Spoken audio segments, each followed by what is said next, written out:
Professor Yunus জাতির উদ্দেশ্যে বক্তব্য দিচ্ছেন। প্রথমে বলি, গ্লোবালি সাধারণভাবে আপনার বক্তব্য স্যার সমাদৃত হয়েছে, কিন্তু প্রশংসা পাইছে। তো স্যার 2 সপ্তাহ পার হওয়ার আগেই জাতির উদ্দেশ্যে আরেকবার ভাষণ দিলেন। এটা দ্বিতীয় ভাষণ। খুব গুরুত্বপূর্ণ বিষয় থাকলে ভাষণ দিতেই পারেন। দেখা যাক আপনি কী বিষয়ে কথা বললেন। জুলাই আগস্ট বিপ্লব নিয়ে শুরু করলেন, বললেন বন্যা নিয়ে, আনসারদের অবরোধ, পরোক্ষভাবে গার্মেন্টস, গণভবনকে জাদুঘর বানানো, 6টা বিশেষ কমিশন, আর কারে ভোট দেওয়া যাবে না, এই নিয়ে আপনার ব্যক্তিগত মতামতকে রাষ্ট্রের নামে চালাইলেন। কিন্তু পাইলাম না কয়েকটা গুরুত্বপূর্ণ বিষয়ের আলাপ।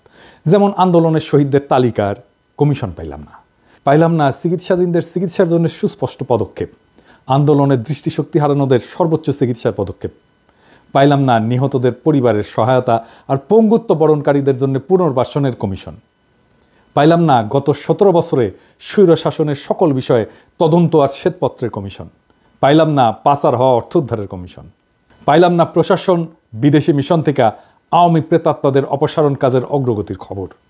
তবে কিছু কিছু বিষয়ে আপনার অর্জন আর প্রচেষ্টার প্রশংসা করতে দ্বিধা নাই।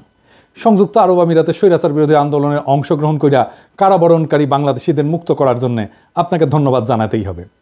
চায়না আর রাশিয়ার সাথে আমাদের ঋণের সুদহার কমানো আর পরিশোধের সময় বাড়ানোর আলোচনার একটা ভালো পদক্ষেপ। তেমনি জাইকা, বিশ্বব্যাংক এগুলো থেকে জরুরি ঋণ সহায়তার উদ্যোগ নেওয়াটাও ভালো পদক্ষেপ। পাশাপাশি হাসিনা যে শেষ সময় 60,000 কোটি টাকা ছাপায় মুদ্রাস্ফীতি কইরা জিনিসপত্রের দাম বাড়াইছে, সেটা আরও পরিষ্কার করে বলতে পারতেন, তো ছোট কইরা না আর কি। আপনি প্রাণ খুইলা সমালোচনা করতে বললেন বলেই বলতেছি। তবে আমরা বললাম আর আপনি শুনলেন কি শুনলেন না, এটা যদি ভিতরের মতলব হয় তাহলে কিন্তু বিষয়টা ভালো হইল না। আমরা তো কিছু অ্যাকশন দেখতে চাই, তাই না? নাহলে কি আর করা, তাহলে ব্যবস্থা তো হবেই তো। কি করেন? আজ আমি শুধু ধরবো সংস্কারের জন্য করা 6টা কমিশন নিয়ে, বাকি বিষয়গুলো পরের এপিসোডে আলাপ করব। যেহেতু বাংলাদেশ রাষ্ট্রের কাঠামোগুলো এখনো গণস্বার্থ বিরোধী পক্ষগুলোর প্রভাবী প্রবল, সেহেতু আমি শুরু থেকে 3টা সতর্কবাণী উচ্চারণ করে রাখতেছি। কি? 1 নাম্বার, এই কমিশনগুলোকে তাদের উপর অর্পিত দায়িত্ব এবং কর্মগুলোকে অবশ্যই নির্ধারিত 3 মাসের মধ্যে সম্পন্ন করতে হবে। কোনো অজুহাত বা বিবেচনাতে 3 মাসের মেয়াদ বাড়ানো যাবে না। যারা পারবেন না, সংশ্লিষ্ট সেই কমিশন বা কমিশনগুলোকে অযোগ্য ঘোষণা করতে হবে।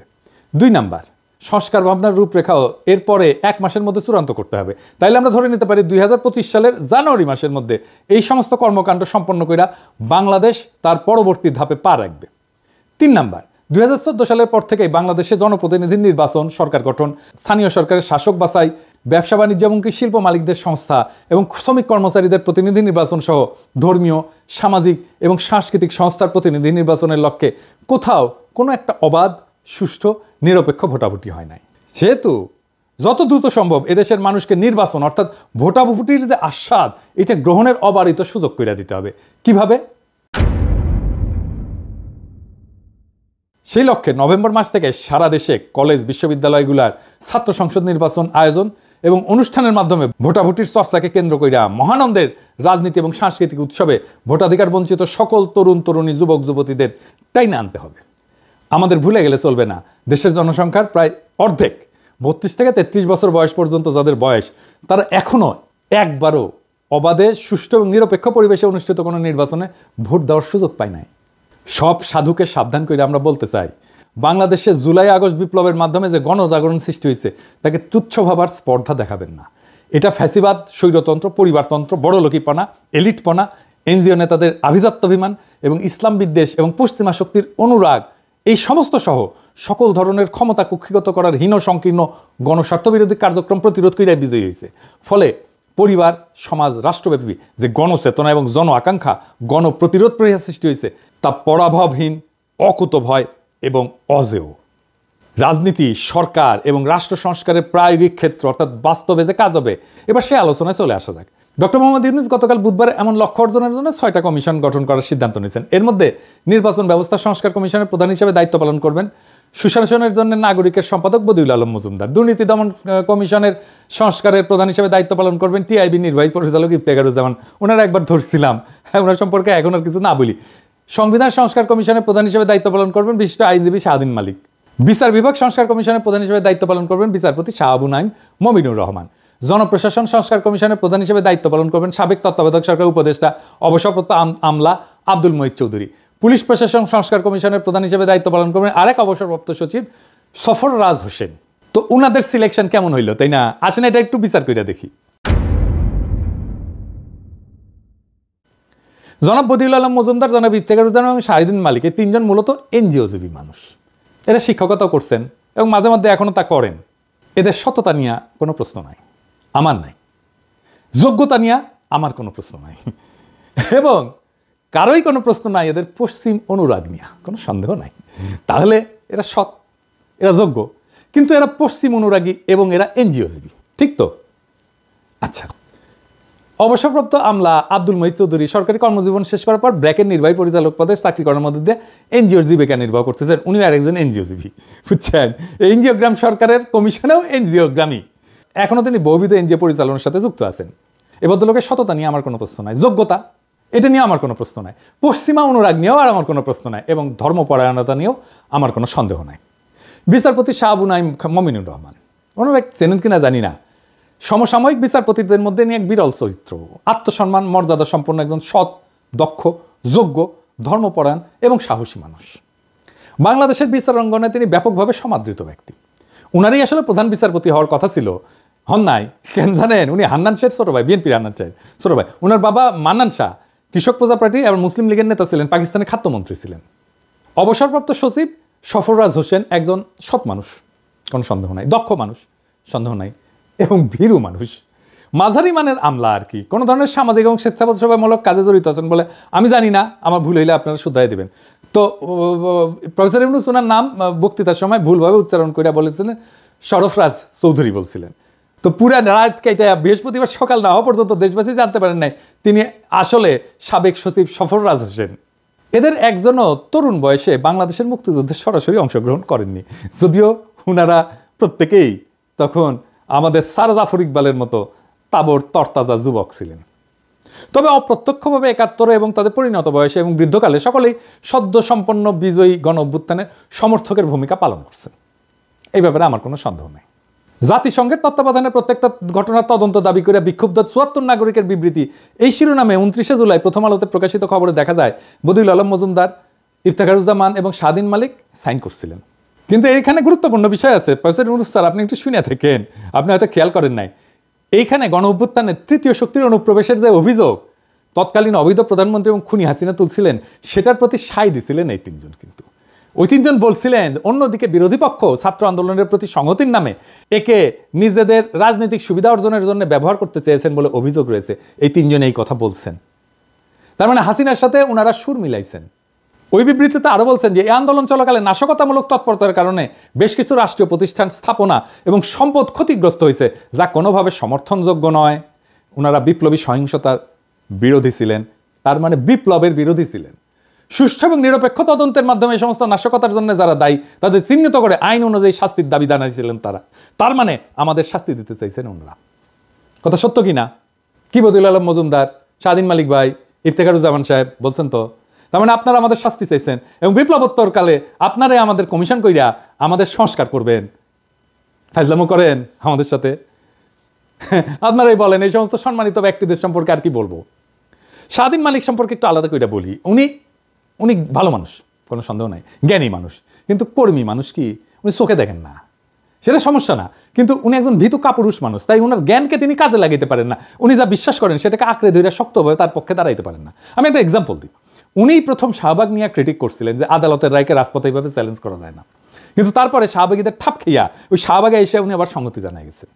তো উনারা দাবরানি দিলে উনি তো ভেঙ্গে পড়বেন, তো উনার রায়কা লাভ কি? আরও গুরুত্বপূর্ণ এবং এটা খুব জটিল ব্যাপার যে শাহিদিন মালিক মুজিবের তৈরি ৭২-এর সংবিধানকে মুক্তির দলিল মনে করে। ২০১১-র ১০ এপ্রিল সুজন একটা গোল টেবিল করছিল, ওইখানে শাহিদিন মালিক মূল প্রবন্ধ উপস্থাপন করছিল এবং বলছিল যে ১৯৭২ সালের সংবিধান সত্যিকার অর্থে একটা মুক্তির দলিল। এরপর প্রায় গত ৪০ বছরের সংবিধান সংশোধনের যে ইতিহাস, সেটা এক কথায় মুক্তির সেই স্বপ্ন এবং আদর্শের বিচ্যুতির ইতিহাস। তার মানে সংবিধান সংস্কার বলতে উনি বুঝেন যে ৭২-এর সংবিধানে ফেরত যাওয়া।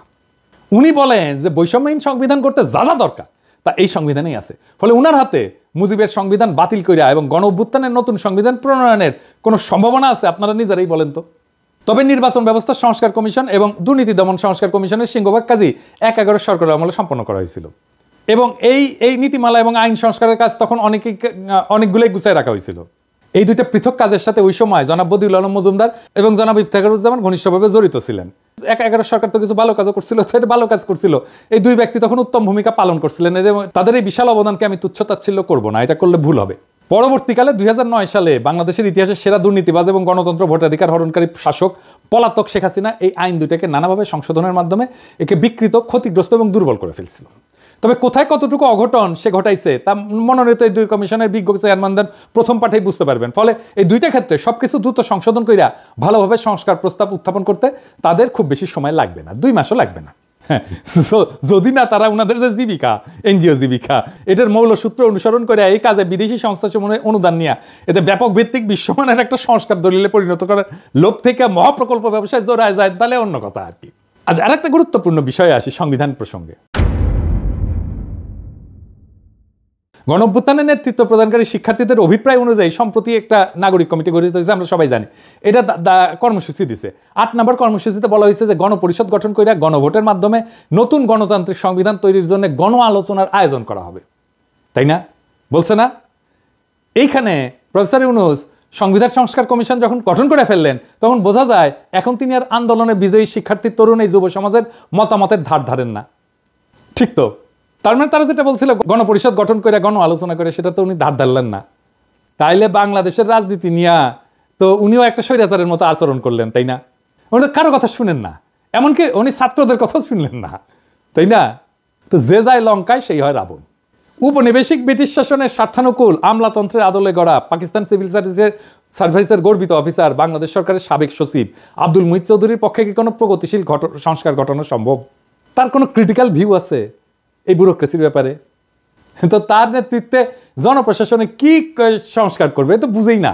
ওই তো এই ব্রিটিশ আমলাতন্ত্র নিয়ে মুগ্ধ হয়ে বসে থাকে। আর প্রশাসন ক্যাডারের অফিসার অবসরপ্রাপ্ত সচিব সফররাজ হোসেন পুলিশ প্রশাসনের সংস্কার কমিশনের প্রধান হিসেবে সফলভাবে কাজ করতে পারবেন। উনি কি পুলিশ তো এখন একটা বিশাল বড় প্রতিষ্ঠান, সেহেতু পুলিশের কোনো অবসরপ্রাপ্ত সৎ, দক্ষ, যোগ্য, সম্মানিত কর্মকর্তাকে এই কমিশনের প্রধান হিসেবে দায়িত্ব দেওয়া উচিত ছিল। এখন প্রেসিডেন্ট ইউনূস কইতে পারেন এমন লোক খুঁজে পাই না। তো যদি খুঁজে না পাওয়া যায়, তাহলে একজন বিচারপতিকে উল্লেখিত কমিশনের চেয়ারম্যান করলে ভালো হইতো না? একজন আমলা যার পুলিশ সম্পর্কে কোনো অভিজ্ঞতাই নাই, তারে কমিশনের চেয়ারম্যান বানাই দিছে। বলেন তো, আপনারা তো দেখছেন, আমি একটা পুলিশের নিয়ে একটা এপিসোড করেছিলাম। উনি কি এই জিনিসগুলো জানেন? জানেন না। তো আমার মতো একজন সামান্য ইউটিউবার যে জিনিস জানে, সেটাও তো উনি জানেন না রে ভাই। বিচার বিভাগ, জনপ্রশাসন বিভাগ, আইন শৃঙ্খলা, জননিরাপত্তা বিভাগের পাশাপাশি রাষ্ট্রের চতুর্থ গুরুত্বপূর্ণ প্রতিষ্ঠান হচ্ছে বাংলাদেশের সশস্ত্র বাহিনী। এই দীর্ঘ 15 বছরের ফ্যাসিবাদী শাসনে এর অন্তর্গত বাহিনীসমূহে ব্যাপক ক্ষতিগ্রস্ত হয়েছে। তাদের অনেক কর্মকর্তা খুন, গুম, দস্যুতা, দুর্নীতি সহ নানা গণবিরোধী কাজে জড়ায় পড়ছেন। নৈতিকতা ও নেতৃত্ব শূন্যতায় ভোগা এইরকম বাহিনীতে ব্যাপক সংস্কার প্রয়োজন। সেই জন্যে সশস্ত্র বাহিনী বিষয়ে একটা সংস্কার কমিশন গঠন করা জরুরি ছিল। প্রফেসর ইউনূসের গত 1 মাসের দীর্ঘ শাসনের অবস্থা দেখে মনে হয় তিনি সশস্ত্র বাহিনীর বর্তমান নেতৃত্বের সাথে একটা আপোষ রফা করে তাদের পরামর্শ মেনে কাজ চালিয়ে যাচ্ছেন। সশস্ত্র বাহিনী বিভাগে জরুরি, প্রয়োজনীয়, গুরুত্বপূর্ণ সংস্কার সাধনের প্রস্তাব করা বা উদ্যোগ নেওয়ার কোনো সাহস তার নাই। কিন্তু বলেন আয়নাঘর কে করছে, তাই না? র্যাব যে স্যাংশন খেলে ওটার অফিসার কারা ছিল?